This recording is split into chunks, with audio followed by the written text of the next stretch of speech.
อินทรีย์แปลว่าความเป็นใหญ่อินทรีย์ทั้งหลายบุญบารมีอินทรีย์แก่กล้าหรือว่าบารมีแก่กล้าจะบารมี10 ทัศ30 ทัศนั้นก็ถือว่าหลายคนหลายท่านได้เวียนว่ายตายเกิดในวัฏสงสารที่พบน้อยพบใหญ่จากการเคยไปเกิดเป็นสัตว์อบายภูมิทั้ง4มีสัตว์นรกก็ไปเกิดด้วยความโกรธเปรตอสุรกายไปด้วยความอยากความโลภโมโทสันไปเกิดเป็นสัตว์เดรัจฉานด้วยอำนาจแห่งโมหะความลุ่มหลงมัวเมาในเรื่องราวต่างๆมีพื้นฐานจากความไม่รู้ความไม่ฉลาดเราเรียกว่าโมหะความลุ่มหลงทั้งหลาย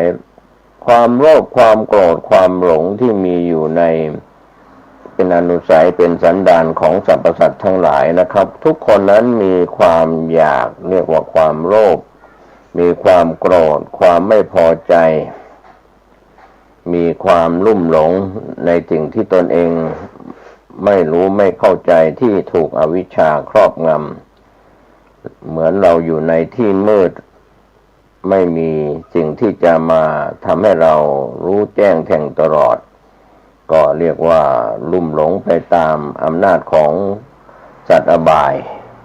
ดังนั้นโมหะนั้นทำให้เกิดเป็นสัตว์เดรัจฉานเรียกว่าไปโดยส่วนขวางแล้วก็ในส่วนของความโลภก็ดีความโกรธก็ดีความหลงก็ดีทั้ง3ตัวนี้ถือว่าโดยเฉพาะอวิชชาโมหะนั้นเป็นแม่ทัพฝ่ายบาปที่สิงสถิตอยู่ในจิตใจของสัตว์ใดไม่ว่าจะเป็นอบายสัตว์สัตว์นรกเปรตอสุรกายสัตว์เดรัจฉานในอบายภูมิทั้ง4แต่จะทุกข์ทรมานเมื่อได้ไปบังเกิดในภพภูมิเหล่านั้นอย่างเราเห็นสัตว์นรกในเมืองคนไม่ว่าจะเป็นกุ้งหอยปูปลาสัตว์มีเท้ามากสัตว์มี2 เท้า4 เท้าหรือไม่มีเท้าก็ตามสัตว์ที่ไปโดยส่วนขวางเรียกว่าสัตว์เดรัจฉานหมาแมวเป็ดไก่กุ้งหอยปูปลาเสือสิงกระทิงแรดสัตว์ในป่าทุกชนิดที่จะเป็นสัตว์ห่วงห้ามก็ดีไม่ได้ห่วงห้ามก็ตามที่มีอยู่ในป่าทั้งในประเทศไทยและก็100 กว่าประเทศทั่วโลกนะครับสัตว์ที่มีการสงวนพันธุ์สัตว์ป่าก็ดีไม่ได้สงวนก็ตามที่ยังเป็นอาหารของคนที่จะนำเนื้อสัตว์เหล่านั้นมาเป็นอาหารอย่างไรก็ตามที่ไปโดยส่วนขวางนั้นถ้าเรามานึกถึงเรื่องของมนุษย์ที่มีสิงสถิตด้วยจิตใจวิญญาณมนุษย์เราที่เราเกิดเป็นมนุษย์ในโลกใบนี้ที่เราเข้าใจกันอยู่ตลอดเวลาว่ามนุษย์นิรโยตัวเป็นมนุษย์ใจเป็นสัตว์นรกก็ดูได้จากคนที่มีนิสัยเกลี้ยวกล่อมดุร้ายดุดันเป็นนักเลงหัวไม้เป็นนักเลงโตไม่เชื่อฟังพ่อแม่ครูบาอาจารย์ไม่เป็นนักเลงละลานคนอื่นด้วยอำนาจของความโกรธเป็นเจ้าเรือนอย่างนี้จะเป็นนักเลงระดับไหนจะไม่ได้คิดว่าคำว่าถูกคำว่าผิดความโกรธเป็นนิสัยของนักเลงมีทั้งการฆ่ารันฟันแทงหรือข่มเหงคันเนงร้ายให้เขาได้รับทุกข์รับโทษในช่องทางต่างๆเราเห็นได้อยู่นะครับคนเหล่านั้นเกิดมาเป็นมนุษย์แต่ใจดุดันเหลือเกินเกลี้ยกล่อมเป็นคนใจร้ายใจดำอะไรอย่างนี้เป็นต้นเรียกว่ามนุษย์นิรโยตัวเป็นมนุษย์ใจเป็นสัตว์นรกมนุษย์สเปโตตัวเป็นมนุษย์ใจเป็นเปรตก็ดูจากคนที่ขี้โลภโมโทสันนะครับมีแล้วก็อยากได้ไม่มีที่สิ้นสุดอย่าถามว่าโดยชอบธรรมว่าโดยถูกต้องตามกฎหมายหรือไม่อย่างไรในทรัพย์สินเงินทองหรือยศถาบรรดาศักดิ์โช ช่องทางต่างๆก็ไขว่คว้าทั้งเลื่อยขาเก้าอี้ไม่เลื่อยขาเก้าอี้วิ่งเต้นล็อบบี้อะไรกันต่างๆขอให้ได้มาตัวเป็นมนุษย์แต่ใจก็ถือว่าเป็นมนุษย์สเปโตเปรตนั้นมีความหิวมีความต้องการไม่มีที่สิ้นสุดวันนี้เราเห็นมนุษย์ประเภทนี้ตัวเป็นมนุษย์ใจเป็นเปรตก็มีอยู่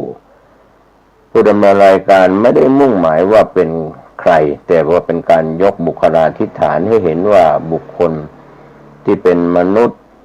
ตัวเป็นมนุษย์ใจเป็นสัตว์นรกตัวเป็นมนุษย์ใจเป็นเปรตเป็นอสุรกายอันนี้ตัวเป็นมนุษย์ใจเป็นสัตว์เดรัจฉานเราก็เห็นอยู่นะครับเรียกว่าขวางจระเข้ขวางคลองไม่คบค้าสมาคมถ้าเสียผลประโยชน์ไม่ได้ผลประโยชน์เสียหายชื่อเสียงไม่เสียหายชื่อเสียงถูกต้องไม่ถูกต้องไม่ได้คำนึงถึงก็เรื่องของสัตว์เดรัจฉานนั้นเรียกว่านักเลงโตขวางตลอดตัวเป็นมนุษย์ใจเป็นสัตว์เดรัจฉานเพราะว่าไปโดยส่วนขวางเราดูสัตว์เดรัจฉานจะเลื้อยจะเดินก็ไปโดยส่วนขวางไม่ได้ยืนตรงเดินไปตรงแบบหัวตั้งขึ้นแล้วก็เดินไปแต่สัตว์เดรัจฉานนั้นจะไปกับพื้นจะเป็น2 เท้า4 เท้าหรือมากเท้าก็ตามหรือไม่มีเท้าก็ตามกุ้งหอยปูปลาไม่มีเท้าก็เป็นประเภทสัตว์เลื้อยคลานนะครับที่เป็นตระกูลงูหรือตระกูลอะไรก็แล้วแต่ก็ถือว่าสัตว์เดรัจฉานไปโดยส่วนขวางเขาไม่คำนึงนะครับก็ทำลายทำร้ายไม่ว่าคนนั้นสัตว์ที่อยู่เป็นประเภทสัตว์เดรัจฉานด้วยกันจะเป็นเคยเป็นพ่อเป็นแม่เคยเป็นอะไรอยู่ด้วยกันก็อาจจะกัดกันทะเลาะเบาะแว้งกันในส่วนของสัตว์เดรัจฉาน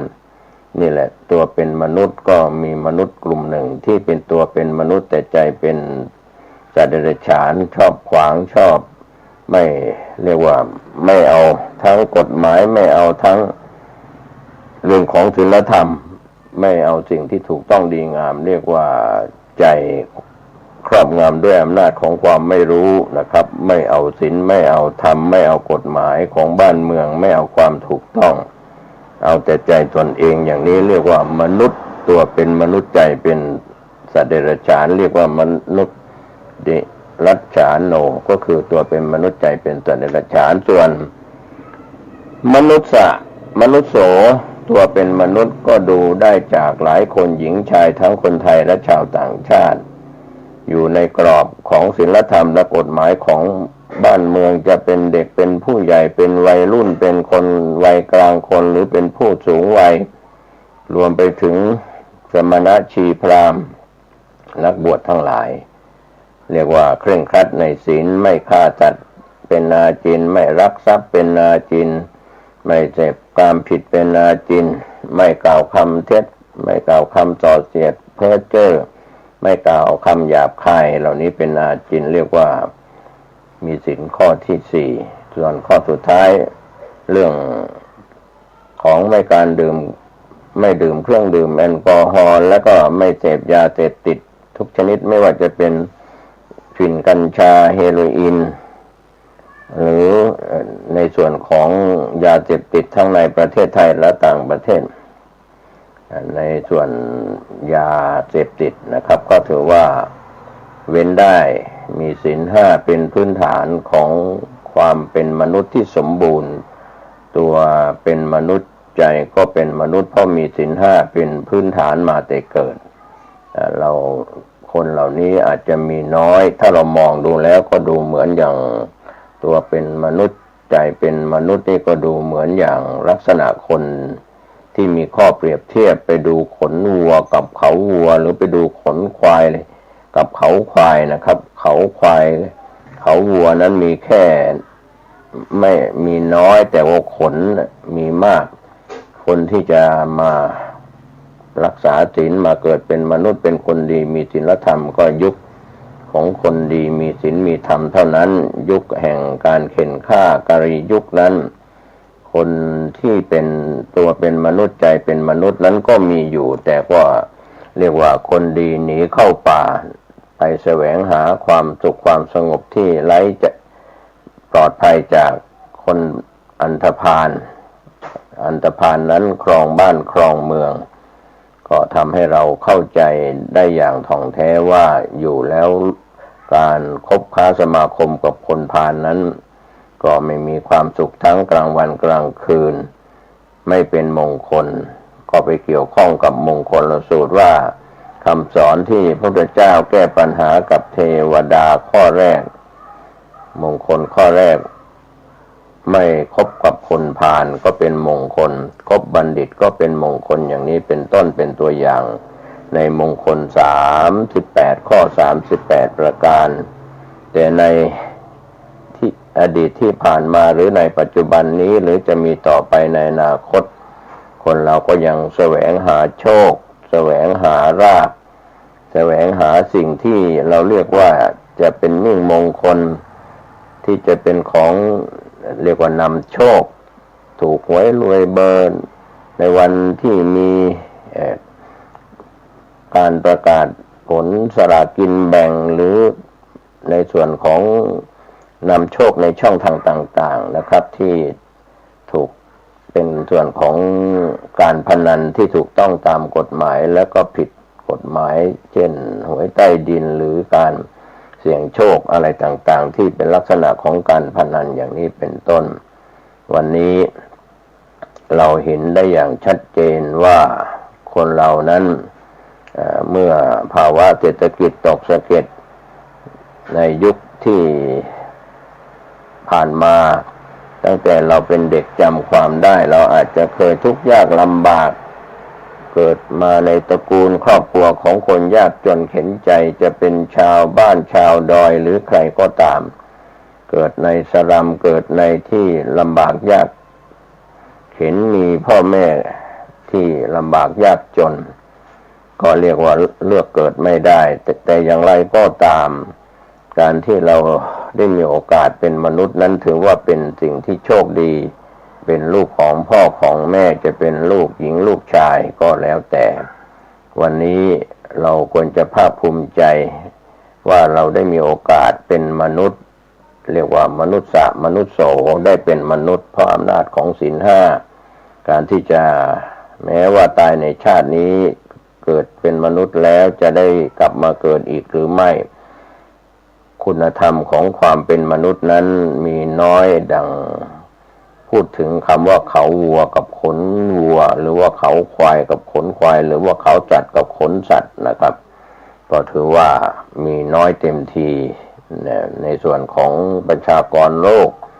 ที่เราได้รับเหตุเพศภัยจากโรคภัยไข้เจ็บก็ดีจากพายุจากดินน้ำลมไฟอากาศเป็นพิษหรือว่าพายุหรือว่าเหตุเพศภัยจากดินจากน้ำจากลมจากไฟหรือโรคภัยไข้เจ็บก็มนุษย์เราก็ได้รับเหตุเพศภัยอย่างนี้จะเป็นส่วนของแผ่นดินไหวก็ดีน้ำท่วมก็ดีไฟไหม้ก็ตามหรืออากาศดินน้ำลมไฟอากาศเป็นพิษเป็นอันตรายนะครับเพราะว่าใช้สารปนเปื้อนสิ่งที่เป็นสารเคมีหรือสิ่งที่เป็นการปนเปื้อนในชั้นบรรยากาศก็ดีในชั้นดินชั้นในส่วนของน้ำก็ดีปัจจุบันเราเคยจำความได้ในยุคสมัยอดีตที่เราเกิดเป็นมนุษย์โดยเฉพาะพี่น้องเกษตรกรชาวไร่ชาวนาชาวสวนอยู่เกิดมาเป็นคนไทยเราก็จะได้ยินคำว่าในน้ำมีปลาในนามีข้าวนะครับก็เรายังทันเห็นกันอยู่หลายคนหลายท่านเกิดมาในสมัยเด็กๆย้อนไปแม้ว่าปัจจุบันนี้ท่านจะมีอายุเท่าไหร่ในน้ำในแม่น้ำลำคลองในอ่างเก็บน้ำในสระในห้วยในหนองในบึงหรือในทะเลในมหาสมุทรนั้นก็ถือว่าในน้ำจะต้องมีปลาส่วนพื้นที่ทำการเกษตรในนาก็จะมีการทำนาของเกษตรกรชาวนา ต่อไปถึงที่เป็นชาวสวนก็จะมีการท เกษตรด้านสวนที่เป็นพืชผักผลไม้อะไรต่างๆแต่ปัจจุบันนี้ในน้ำก็ไม่มีปลาเพราะว่าสารเคมีปนเปื้อนในน้ำทำให้น้ำไม่มีปลาก็เรียกว่ามีก็ลำบากนะครับเพราะว่ามีสารปนเปื้อนในน้ำในนามีข้าวก็มีอยู่บ้างแต่ว่าทำประกอบเกษตรกรชาวนาทำนาก็เป็นหนี้ธกส.กันจะเป็นส่วนใหญ่เพราะว่าการพยุงราคาขายข้าวจำหน่ายข้าวรวมไปถึงพืชผักผลไม้ของพี่น้องเกษตรกรชาวสวนชาวนาชาวไร่พืชผักผลไม้ปลูกแล้วต้องการจะนำไปจำหน่ายอดีตนั้นชาวนาชาวสวนชาวไร่ปลูกพืชผักผลไม้ปลูกข้าวพืชพันธุ์ธัญญาหารเพื่อบริโภคในครัวเรือนไม่ได้มุ่งเพื่อการจำหน่ายก็ถึงฤดูกาลก็ทำนาทำไร่ตามฤดูกาลของฝนฟ้าที่ตกต้องมาตามฤดูกาลเรียกว่าข้าวตำราข้าวสารกรอกหม้อนะครับเรียกว่าทำนาเพื่อต้องการข้าวแล้วก็พืชผักผลไม้ปลูกผักพืชผักสวนครัวก็ต้องการมาเพื่อบริโภคแต่ปัจจุบันนั้นทำพี่น้องเกษตรกรก็ทำเพื่อจะจำหน่ายดังนั้นวันนี้การที่ทำอะไรผิดไปจากธรรมชาตินะครับถึงเราจะหันกลับมาทำด้านเกษตรอินทรีย์แบบอดีตที่ผ่านมาก็ยังฟื้นคืนชีพได้ยากนะครับเพราะว่าเกษตรที่เป็นเกษตรที่มีสารเคมีทั้งในประเทศที่ผลิตทั้งในประเทศและต่างนำเข้าจากต่างประเทศมาทำลายพี่น้องเกษตรกรผู้ใช้ดินใช้น้ำในดินในพืชผักสวนครัวในด้านการเกษตรเสียหายหมดนะครับก็ไม่ได้ปลูกเพื่อกินเพื่อบริโภคเพียงอย่างเดียวแต่ปลูกเพื่อจำหน่ายนะครับแม้จะมีการบรรจุภัณฑ์แปรรูปเป็นข้าวสารมีจำหน่ายในห้างสรรพสินค้าหรือในที่ใดๆก็ตามก็สิ่งเหล่านี้เราจะย้อนรอยกลับไปในยุค100 ปีที่ผ่านมาหรือหลายร้อยปีที่ผ่านมาถ้าเราย้อนไปในอายุวัยที่เราจำความได้เราก็จะเห็นว่าในน้ำมีปลาในนามีข้าวนะครับก็ถือว่าเป็นสิ่งที่เป็นธรรมชาติก็อยู่อย่างมีความสุขนะครับหนี้สินของชาวนาก็ไม่มีพอกพูนนะครับเพราะว่าทำมาหากินมีสิ่งที่เป็นการประกอบอาหารของชาวไร่ชาวนาชาวสวนวันนี้โรคภัยไข้เจ็บที่เข้ามาเบียดเบียนชาวโลกนานาประเทศไม่ว่าจะเป็นเรื่องของไวรัสโควิด -19 ก็ดีหรือโรคภัยอื่นๆอาจจะตามมาในอนาคตที่เราไม่รู้ได้นะครับวิทยาศาสตร์การแพทย์จะเก่งขนาดไหนแต่ว่าสิ่งที่เป็นพิษเป็นภัยจากการทำลายทรัพยากรธรรมชาติป่าไม้ดินน้ำลมไฟอากาศที่เป็นพิษในส่วนของธรรมชาติของโลกใบนี้นะครับเรื่องของอากาศเย็นอากาศร้อนฝนไม่ตกต้องตามฤดูกาลอะไรต่างๆผิดเพี้ยนไปปัญหาต่างๆของสังคมปัญหามวลชนปัญหาต่างๆไม่ใช่เฉพาะประเทศไทยนะครับก็เป็นนานาประเทศทั่วโลกคำว่าปัญหาความสุขความทุกข์ปัญหายากจนปัญหาต่างๆของสังคมแย่งกันกินแย่งกันใช้แข่งขันกันเป็นปัญหาต่างๆตามมาในระบบของการทำมาหากินการอยู่ในท้องถิ่นต่างๆก็เป็นเรื่องที่เราพิสูจน์ได้ในปัจจุบันนี้ว่าสังคมเปลี่ยนแปลงไปมากคนที่มีอายุยืนยาวมาถึง70 80 90หรือเป็น100 ปีก็จะเห็นย้อนรอยไปในช่วงหลาย10 ปีที่ผ่านมาท้องถิ่นของประเทศไทยหรือในต่างประเทศไม่ได้เจริญด้วยเท ท่งปูนคือตึกรามบ้านช่องโรงแรมถนนหนทางอะไรต่างๆก็มีต้นไม้ภูเขาตามธรรมชาติซึ่งเป็นสิ่งที่ระบบนิเวศวิทยาก็มีความสมบูรณ์บริบูรณ์ปัจจุบันเราจะอยู่แบบไม่ใช้แอร์คอนดิชันไม่ใช้พัดลมไม่ใช้เครื่องปรับอากาศนั่นก็คงจะยากเพราะว่าการก่อสร้างที่อยู่อาศัยไม่เป็นไปตามระบบธรรมชาติแบบอดีตที่ผ่านมาในยุคบรรพบุรุษที่เคยใช้ทรัพยากรป่าไม้แค่เพียงที่อยู่อาศัยแต่ปัจจุบันนั้นก็เป็นที่อยู่อาศัยแบบใหม่นะครับก็ถือว่ามีการเปลี่ยนแปลงแล้วก็เป็นสิ่งที่อาหารการกินโดยเฉพาะเรื่องของอาหารการบริโภคก็พืชพันธุ์ธัญญาหารก็ไม่สมบูรณ์ในด้านคุณค่าของพืชผลทางการเกษตรนะครับในการที่จะให้คุณค่าแม้จะมีเรื่องของผลิตภัณฑ์แปรรูปต่างๆเข้ามาวันนี้เราเห็นการเปลี่ยนแปลงทั้งรูปธรรมและนามธรรมส่วนรูปธรรมก็เปลี่ยนแปลงไปในช่องทางต่างๆก็ในส่วนของนามธรรมความรู้สึกนึกคิดในการที่เราเห็นความรู้สึกนึกคิดของคนไม่ว่าจะในท้องถิ่นหรือในเมืองหลวงในที่เจริญแล้วก็เรียกว่าแย่งกันทำมาหากินแย่งกันอยู่อาศัยในช่องทางต่างๆนะครับปัญหาสังคมเรียกว่าประชาคมในท้องถิ่นประชาคมในระดับท้องถิ่นหมู่บ้านตำบลอำเภอจังหวัดประเทศแล้วก็นานาประเทศก็เป็นยุคแห่งการเบียดเบียนกันแข่งแย่งชิงดีชิงเด่นกันในเรื่องของทำสงครามเศรษฐกิจสงครามเชื้อโรคหรือสงครามที่จะเข็นฆ่ากันเพื่อแย่งชิงแผ่นดินในนานาประเทศจะเกิดด้วยเหตุผลกลใดมีเรื่องต่างๆเข้ามาสอดแทรกทำให้คนเหล่านั้นไม่สามารถจะอยู่ร่วมกันอย่างสันติคือความสงบแต่ปากแต่ตัวหนังสือ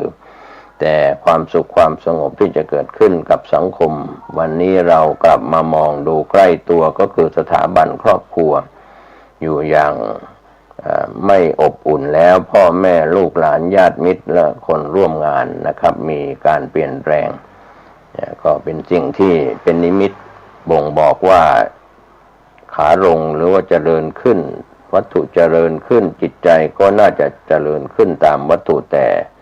ในยุควัตถุนิยมเจริญขึ้นแต่ว่าทางด้านจิตใจก็คนที่เห็นแก่ตัวเห็นแก่ได้มากขึ้นก็บ่งบอกไปถึงมนุษย์ในประเภทมนุษย์เทโวตัวเป็นมนุษย์ใจเป็นเทวดาก็หมายความว่าเป็นคนที่อยู่ในศีลในธรรมสร้างคุณงามความดีมีความละอายบาปเกรงกลัวบาปในปัจจุบันอาจจะสวนทางกันวัดก็ไม่เข้าพระเจ้าก็ไม่ไหว้อะไรอย่างนี้เป็นต้นก็ถือว่านับถือกันแต่เพียงลมปากนะครับก็ฝาก